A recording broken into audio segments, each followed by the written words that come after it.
Sumasabay sa agos ng mundong ito, ako'y gulong-gulo.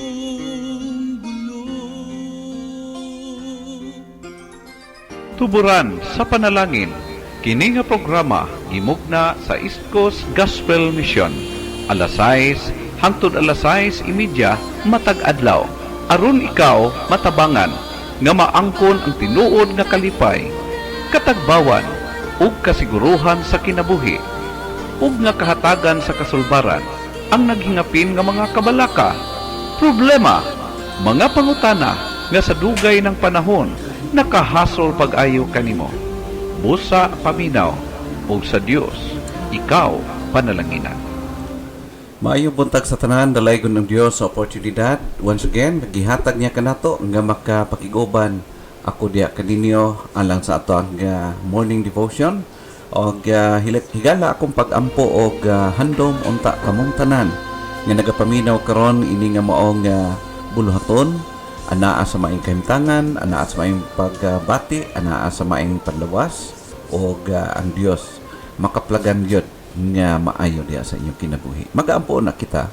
Amahan og Dios nga langit noon, nagpasalamat kami sa oportunidad nga gihatag kanamo once again nga ang imong pulong among mabasa o mapamalandungan niini nga stasyon o bisan pa man sa tanan ng mga kahigalaan nga naga-follow sa among nga online preaching.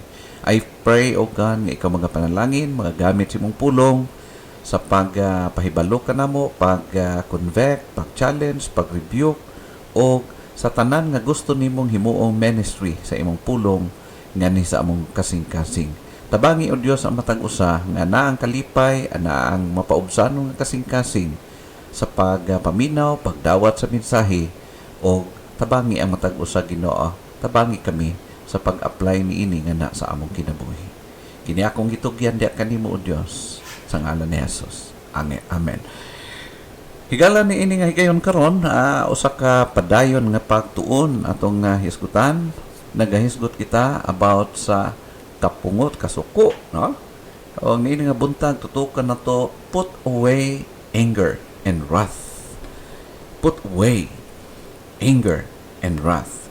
Continuation kini sa atang nga ginasugdan sa pagtuon. We are now studying about managing our anger. Part 4, no? Managing our anger. As what I have said, nga kitang tanan masuko gyud, no? Normal sa tong mubati og kasuko, pero kinanglan well managed, no? Tama gyud dapat. Now, putting away anger and wrath, as Christians, we are naturally transforming into Christ's likeness from day to day through the working of the Holy Spirit in our lives. Mao kini siya atong timan-an higala that from day to day, whether we like it or not, ang ministry, ang trabaho sa Ginoo sa balaang espiritu diya sa atong kasing-kasing nga mao ang pag-transform kanato into Christ likeness. Kanang muliwat kita kang Kristo. Kay sumala sa pulong sa Dios, gihimo kitang mga anak sa Dios the moment nga ikaw ming tuo, ming dawat kang Kristo o gihimo ikaw nga anak sa Dios. O si Kristo ingon nga mao'y nagluwas ka nato, mahimo nato siya nga ginatawag spiritual nga gitawag sa kalibutan big brother, no? Siya ang ato nga elder brother. Siya ang nahimo tong magulang, siyang savior, siya ang mao kana nindot kayo ang mga terminolohiya nga gigamit sa Bible pag-illustrate sa atong relationship diha sa Dios o diha kang Kristo o ingon man ang trabaho, present ministry sa Holy Spirit dinhi sa atong mga kasing-kasing. Now remember, we are naturally transforming into Christ likeness. Pero kini siya nga transformation, nagdepende kini kung kita as individual, depende sa atong response o sa ato nga pagka mas tinumanon o kana bitawng mag-obey kita, responsive kita sa mga pulong sa Ginoo from time to time nga ato mabasahan, ato matun-an. Now, higala, kinanglan ato masabtan kini that there could be a transformation in the life of the Christian. So, every believer there must be or there could be a transformation. Naagyo dili pwede nga wala, no? Naagyo na siya depende sa atong nga pag-response as what I have said. Number 1, mahitabo kini gala when a person becomes a Christian, a change is starting and possible. Mao kana siya gala. Sa the moment nga usa ka tawo mingtuog gintugyan kang Kristo siyang kinabuhi, nag-start ang iya nga changes. O ang kausaban sa kinabuhi sa tao is possible, no? Tinuod jud siya, nag-start na og possible, posible siya nagakitabo. Mao kini atong mabasa in 2 Corinthians chapter 5 verse 17. Ang pulong sa Dios nagingon, therefore if any man be in Christ, he is a new creature. Old things are passed away. Behold, all things are become new. No? Klaro kayo, he is a new creature. Ato makita right then sa dihang mingtuo ang usa ka tawo mingtugyan kay Kristo, sa dihang naa na siya diha kang Kristo, nag-start ang ginatawag transformation, no? He is a new creature. Og ingon pa sa ka-term maato na makit-an unya nagingon that we are changed or changing from glory to glory. Mao kana siya ang term nga gigamit sa pulong sa Dios. But right now ato makita that therefore if any man be in Christ, he is a new creature. All things are passed away, referring sa ato nga old nature or atong mga characteristics. Behold, all things are become new. It means to say, naagya ginatawag progression sa iyang changes. Nag-start na siya o nagpadayon ka na, depending, as what I have said, sa ato nga response diya sa mga pag-challenge puno sa Ginoo. Una po tayo makita nato, hinumdumon nato that this change involves many things, one of which is our relation to sin. No? Usa diha nga kausaban nga mahitabo diha sa atong kinabuhi mao atong pakigrelasyon diha sa sala. Ha? Before, unsa man ta sa una, we are slaves to sin. Mao kana siyang realidad. Sa pulong sa Ginoo, sa una sa wala pa ikaw diha kang Kristo, nahimo kang ulipon sa sala kita, no? We are slaves to sin, of sin, according sa pulong sa Ginoo. Ingon dinhi sa Romans chapter 6 verse 17, but God be thanked that ye were the servants of sin, but ye have obeyed from the heart that form of doctrine which was delivered you. No, ato makita dinhi, ye were the servants of sin before, no?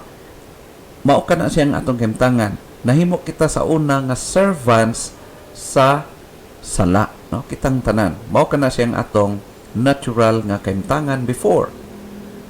Pero ato makita gala, now we can be free from sin. Mao na ingon sa verse 18.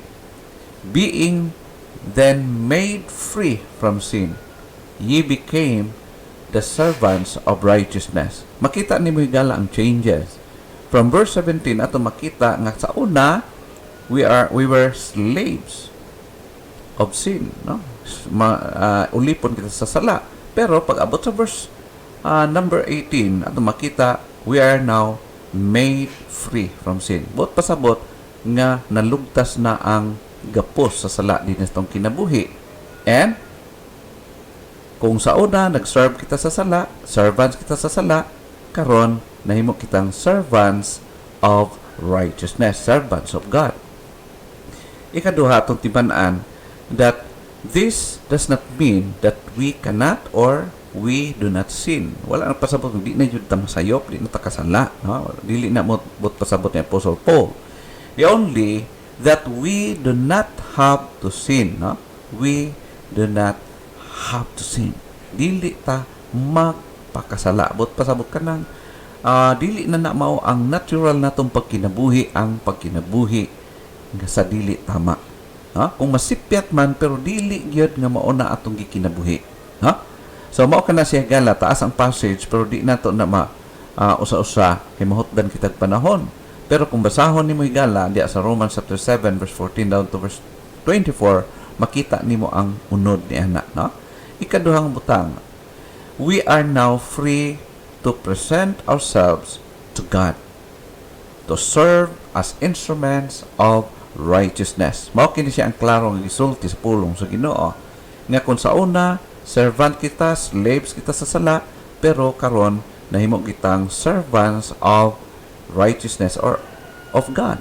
Mao kana siya higala. Pero atong hinumdumon mahitabo kini o mo mag-work out kini nga maong transformation the moment nga kita mingtuog midawat kay Kristo, then kung ang atong kinabuhi mismo without reservation atong gitugyan tinuod diya sa Ginoo. Namang ko'y mga panahon nga moingon ang atong baba, Lord, akong itugyan akong kinabuhi diya kanimo, pero dili tag mosugot kung magtrabaho na ang Ginoo sa atong kinabuhi. No? Dili ta gusto nga limpyuhan sa Dios tong kinabuhi. Dili ta gusto nga tanggalon ang mga butang nga dili makalipay diya sa atong kinabuhi. That's why nga hinay ang progreso, hinay ang transformation diya sa atong kasing-kasing sa ato nga character. Dili kayo paspas ang development, dili kayo paspas ang spiritual growth or maturity. Pag mature sa usa ka Kristohanon, it's because dili man niya totally na surrender yung kinabuhi, no? Kana nag-ingon siya, nag-serve ko sa imo, Lord, pero daghan kay reservation sa iyang kinabuhi, no? Daghan kay mga if sa iyang kinabuhi. Now, there could be a transformation in the life of the Christian. Now, hinumdum mo na to, may tabo kini, number 2, when a Christian willingly presents himself to God, transformation is possible according sa passage na itong gibasa. Made possible by renewing our mind. Mahimo kining posible nga magpadayon ang progreso sa pag-transform sa atong kinabuhi the moment nga atong i-renew ang atong hunahuna according sa passage sa Romans chapter 12 verses 1 down to verse number 2. Atong mabasa, I beseech you, therefore, brethren, by the mercies of God, that ye present your bodies a living sacrifice, holy, acceptable unto God, which is your reasonable service. In verse number 2, and be not conformed to this world, but be transformed by the renewing of your mind, that ye may know, or ye may prove, what is that good and acceptable and perfect will of God. So, mao ka na siya itong makitay gala. According sa passage, kailangan ang kanang ginatawag nga pag-submitar nato sa itong kinabuhi sa Ginoo. Pag-renew sa atong mind, sa ato nga heart. O, nag-refer sa ato nga mga pagkinabuhi. No? And this renewal of mind occurs as we set our minds on things above, especially on God and Christ. Now, hinumdum mo na ito higala nga before we were servants of sin. And ang ato nga dependence, ang ato nga interest, ang pinaka-exciting sa atong kinabuhi, atong pinaka-gina-aspire, mao ang mga butang niing kalibutan, ang tanang mga butang nga kanang gina-aspire sa mga katawhan nga wala diya sa Ginoo. Now, higala, dili kita exempted ni ining mga maong mga butang. Tungod kay aniya kita ni ining kalibutan, apan kinahanglan maging maalamon kita the way na kinabuhi kita while waiting sa atong Ginoo. Paano ma-renew atong mind? May tabo kini panahon ng atong mga panguna-una atong gina-set diha sa mga butang nga iya sa Ginoo, no? Mga butang nga makalipay diha sa Ginoo. We should set our minds on things above, especially on God and Christ. Higala, hinumdum mo na to that God or even Christ mao ang source sa tanang mga butang. Therefore, ang challenge is iatong ibutang, itutok ang atong mga mata, ang atong mga pagbati, ang atong interest tanan sa atong kinabuhi diha sa Dios. Sumala sa Colossians, if ye then be risen with Christ, seek those things which are above, which Christ sitteth on the right hand of God. Sa ato makita gala, kung ikaw tinuod nga iya sa Ginoo, na banhaw na gikan sa patay, spiritual deadness, ingon pa sa pulong sa Ginoo, seek those things which are above. But pasabot higala nga ang atong interest, atong focus, mauna ang iyaha sa Ginoo, mao ang Dios nga mag-glorify sa atong mga kinabuhi. In verse number 2, set your affection on things above, not on things on the earth. But pasabot higala ang ato nga, even ang atong emotion, ang ato nga ginatawag nga security sa pagkinabuhi, tanan dili na to dibutang, i-depend sa mga butang nga makita sa atong mga mata.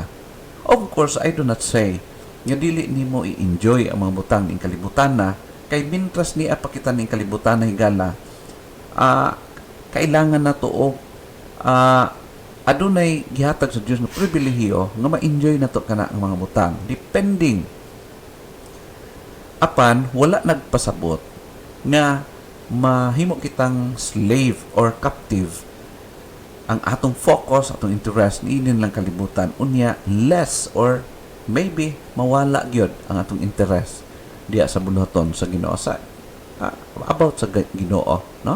Usay man gud mo ilog ang kini mga material, mga butang, mo kuha sa atong attention, mo kuha sa atong loyalty from God. Now, higala, number 2, mahitabo ang renewal of mind sa atong kinabuhi when we behold completely or contemplate the glory of the Lord. Kana bitaw, kung nagatuto kita, nagabasa sa Bible, nagatuon kita sa Bible day by day, makita ni mo higala ang nagasidlak na glory, himaya sa Dios. O mauunta ka na ang maghatag ka na to og challenge or encouragement nga ang atong gialagad dili siya butang or dili siya something nga dapat i-neglect sa atong kinabuhi. In fact, mao ang pinaka-importante. Ingon pa sa 2 Corinthians chapter 3 verse 18. But we all with open face beholding as in a glass the glory of the Lord are changed into the same image from glory to glory, even as by the Spirit of the Lord. No? So sama ka nang nagatanaw, nagalantaw kita sa salamin, nga makita na to, ang ato makita mo ang glory diha sa Ginoo, nga nagasidlak diha sa Ginoo, ug mao kana ang mo reflect, no? As reflection ni ana, muhatag siya og changes sa atong kinabuhi, og may tabo nga ang atong image nagakausap from glory to glory, nag-improve ang atong kahimtangan in the sight of God. Another question is how to renew our mind. Simple. Just put off things like anger, wrath, and etc. Huh? Put off the things like anger, wrath, and etc. Tanaw na to ang passage. But now, ye also put off all things, anger, wrath, malice, blasphemy, filthy communication out of your mouth.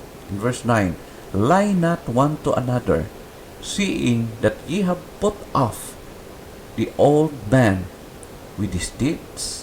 Huh? So, hukason, tanggalon, or i-minimize.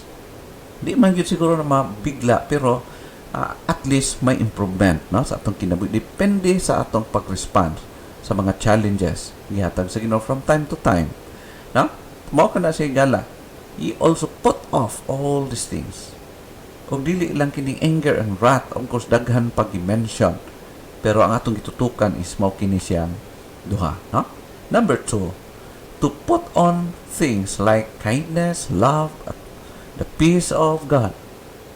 Kung naatay hukason, napo tay isulop, na practically sama gud ka nato, no? Every day.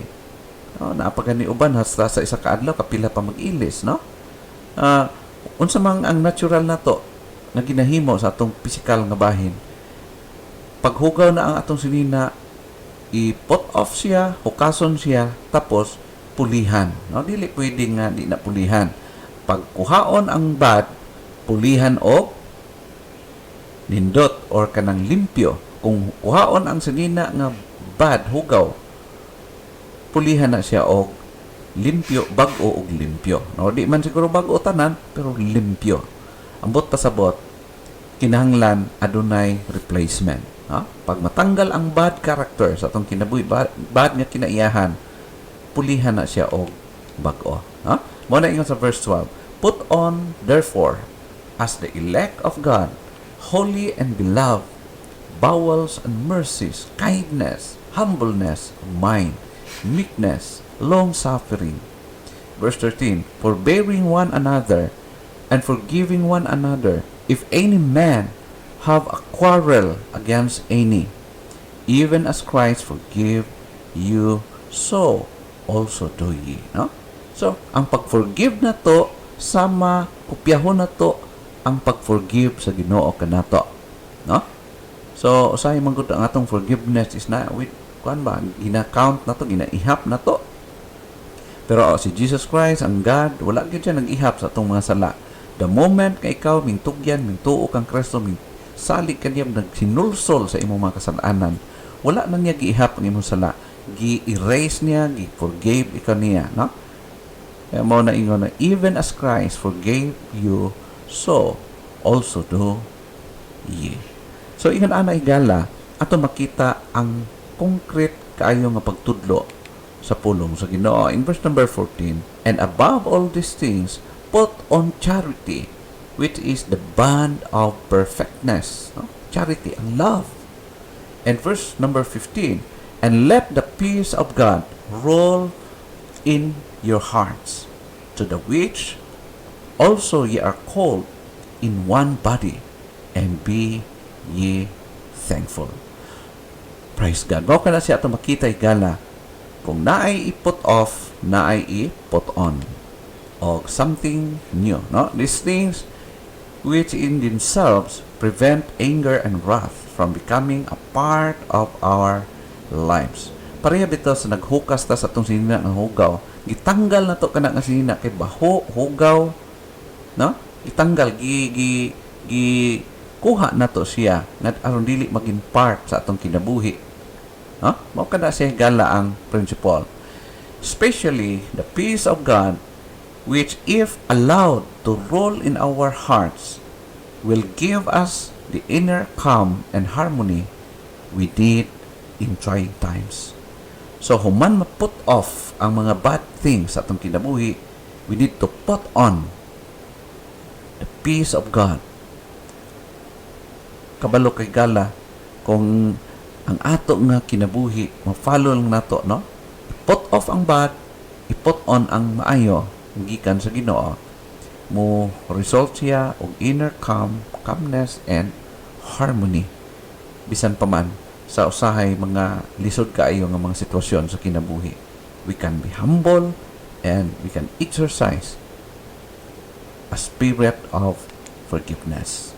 And crucial to putting on such things as peace is the Word of God and prayer. The Word of God and prayer. We need to read the Word of God daily for personal devotion or even family devotion or group devotion based on these passages. No? We have no time sa pagbasa ni mga butang. Number 3, transformation leads to reacting differently.